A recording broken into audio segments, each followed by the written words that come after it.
नमस्कार, मी प्रवीण पाटील. लाईव्ह ट्रेनमध्ये आपलं स्वागत आहे. आपण पाहतात लाईव्ह ट्रेन न्यूज. आता आपण आहोत मुक्ताईनगर शहराचा जो आत्मा आहे प्रवर्तन चौक. या प्रवर्तन चौकात आहोत. येणारी जी नगराध्यक्षपदाची निवडणूक आहे ती त्याबद्दल नेमकं मुक्ताईनगरच्या जनतेच्या काय भावना आहेत, त्यांच्या काय प्रतिक्रिया आहेत, त्या आपण त्यांच्याकडून जाणून घेणार आहोत. त्यांना उमेदवाराकडून काय अपेक्षा आहेत, शहराच्या कुठल्या समस्या त्यांना भेडसावत आहेत, या संदर्भात आपण आता मुक्ताईनगर मधील नागरिकांशी संवाद साधणार आहोत.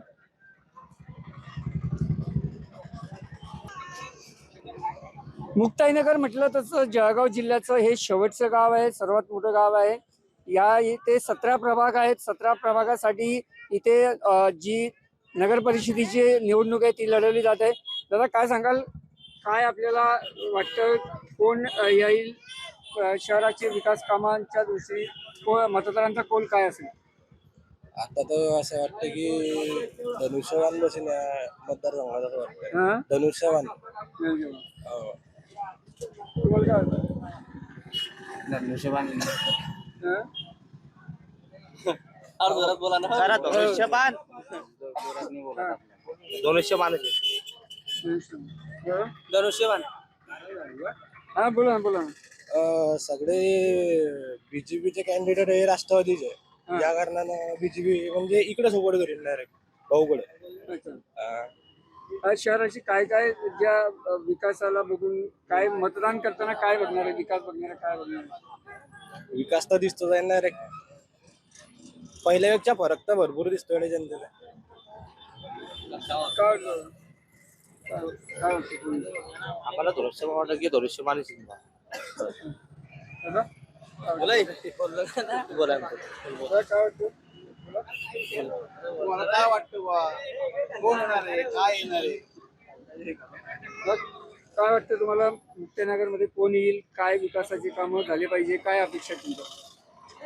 आता गेल्या मागच्या 7 वर्षामध्ये आमदार चंद्रकांत भाऊ पाटील यांच्या माध्यमातून जो मुक्ताईनगर शहरामध्ये जो विकास झाला आहे, छत्रपती शिवाजी महाराजांचा अश्वरूढ पुतळा असेल, प्रत्येक जाती धर्मामध्येतील लोकांना सामाजिक सभागृह असतील, ते माळी समाज असेल, कोळी समाज असेल, मुस्लिम समाज असेल, बौद्ध समाज असेल, सर्व जाती धर्माला या मुक्ताईनगर शहरामध्ये आमदार चंद्रकांत भाऊ पाटील यांच्या रूपाने एक दमदार असा आमदार मिळाला आहे. आणि त्या आमदाराचे हात बळकट करण्यासाठी या मुक्ताईनगर नगरपंचायतीमध्ये संजनाताई या नगराध्यक्षपदी 100% निवडून येणार आहे.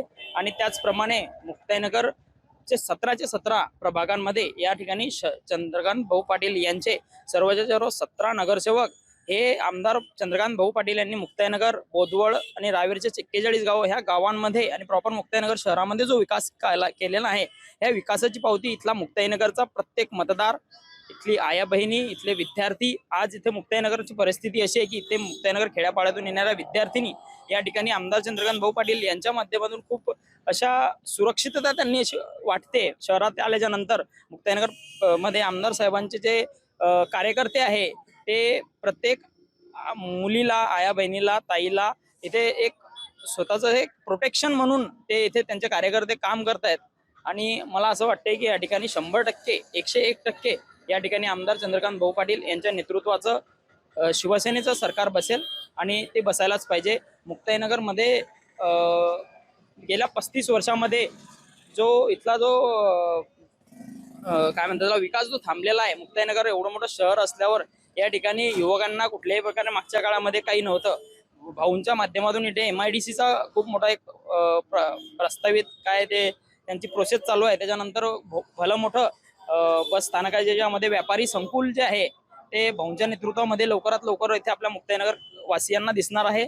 त्याचप्रमाणे मुक्ताईनगरच्या बसस्थानकाची जी अवस्था होती मागच्या 10 वर्षामध्ये आणि आज तुम्ही मुक्ताईनगरच्या बसस्थानकाची जी म्हणजे जो विकास बघताय हा चंद्रकांत भाऊ पाटील यांच्याच मुळे मुक्ताईनगरचा बसस्थानकाची स्थिती असू द्यात किंवा मुक्ताईनगरमध्ये तहसीलच्या ज्या इमारती आहे, या प्रशासकीय इमारती आहे, ह्या चंद्रभाऊच्याच माध्यमातून या ठिकाणी होत आहे. त्याचप्रमाणे मुक्ताईनगरचं रेस्ट हाऊस, की या मुक्ताईनगरच्या रेस्ट हाऊसमध्ये आपले जे प्रशासकीय पदाधिकारी असू देत किंवा प्रशासकीय अधिकारी असू देत आपल्या मुक्ताईनगर शहरामध्ये ज्या वेळेस येतात त्यावेळेस त्यांना निवाऱ्यासाठी जे रेस्ट हाऊस असते, हे रेस्ट हाऊस आमदार चंद्रकांत भाऊ पाटील यांच्या मार्गदर्शनाखाली आणि त्यांच्या नेतृत्वामध्ये खूप असं भलं मोठं रेस्ट हाऊस या ठिकाणी भाऊंनी बांधलेलं आहे. आणि मुक्ताईनगरचा सरकारी दवाखाना असू देत, खेड्यापाड्याहून येणारी जी जनता आहे, जो गरीब आहे, इथला गरीबातला गरीब, त्याला शेवट म्हणजे त्यांना आर्थिक परिस्थिती ज्यांची कमकुवत असते अशा लोकांना प्रायव्हेट दवाखान्यामध्ये जाणं शक्य नाही. तर भाऊच्या नेतृत्वामध्ये, भाऊच्या मार्गदर्शनाखाली या ठिकाणी ते ऑक्सिजन सिलेंडरचा मोठा हे आलं. त्याचप्रमाणे भाऊंच्या नेतृत्वामध्ये इथे ICU आला. इथे खूप मोठा स्टाफ या ठिकाणी चंद्रकांत भाऊ पाटील यांच्या नेतृत्वामध्ये आलेला आहे. आणि तिथे दवाखान्याची साफसफाई, स्वच्छता आणि सरकारी दवाखान्याची खूप मोठी बिल्डिंग, या ठिकाणी करोडो रुपयाची बिल्डिंग चंद्रकांत भाऊ पाटील यांच्या नेतृत्वामध्ये जे 35 वर्षात होऊ शकलं नाही, ते भाऊंच्या नेतृत्वामध्ये या ठिकाणी आपल्याला दिसतोय विकास. आणि इथे कोणाला सांगायची गरज नाहीये किंवा काही नाही, दिसतोय. 35 वर्षात जो विकास झाला आणि या मुक्ताईनगर शहराचा, मुक्ताईनगर मतदारसंघाचा तो विकास या ठिकाणी चंद्रकांत भाऊ पाटील यांच्या नेतृत्वामध्ये आम्हाला गेल्या 6 ते 7 वर्षात दिसतोय. आणि इथे मी ग्रामीण भागातला मतदार आहे, परंतु मी शहरामध्ये माझं व्यवसायाच्या निमित्ताने येणं जाणं असतं. त्या मुक्ताईनगरच्या प्रत्येक जो मतदार आहे, या मतदाराच्या तोंडून ते लहानापासून तर मोठ्यापर्यंत जे सर्व लोकांच्या तोंडातून एकच शब्द येत आहे, शिवसेना. म्हणून मला एक सामान्य नागरिक म्हणून मला असं वाटते की या ठिकाणी चंद्रकांत भाऊ पाटील यांच्या नेतृत्वामध्येच सरकार बसेल आणि 17 नगरसेवक येतील, एवढंच. पण तुम्ही चंद्रकांत भाऊंबद्दल भरभरून बोलत असतानाच एकीकडे रक्षाताई खडसे जे आहेत खासदार, त्यांनी माध्यमांशी काल बोलताना सांगितलं की मी केंद्रामध्ये असताना मी अनेक प्रकल्प आणले, पण इथे विरोध केला गेला आणि मी आता केंद्रात असताना अनेक प्रकल्प आणेल आणि त्यामुळे मी स्वतः आता रिंगणात उतरली आहे. मी भाजपाचेच निवडून येतील असं त्यांनी विश्वास व्यक्त केला. एक मतदार म्हणून कसं बघता तुम्ही ते? आणेल ताई. गेल्या 6-7 वर्षापासून या रावेर लोकसभा मतदारसंघाचा 7 नाही ताई, जवळजवळ 12 वर्षापासून या मुक्ताईनगर रावेर लोकसभाचं नेतृत्व करत आहेत.